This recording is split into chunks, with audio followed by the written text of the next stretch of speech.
স্বেচ্ছাসেবক সকলে কাছাকাছি আসুন, হাত দিয়ে রথকে আস্তে আস্তে মন্দিরের সামনে নিয়ে যেতে হবে।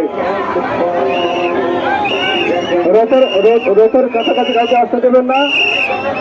রথ হাত দিয়ে টানুন আস্তে আস্তে একেবারে মন্দিরের সামনে, দরজার সামনে।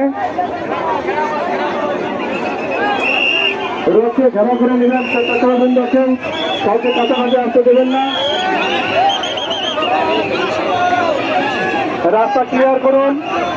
জগন্নাথের তার রথ থেকে নেমে মন্দিরে প্রবেশ করবেন।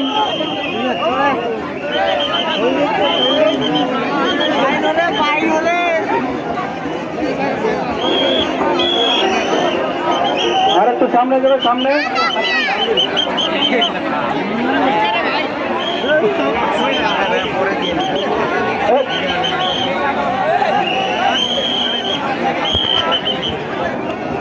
দয়া করে সবাই সরে যান রোড থেকে।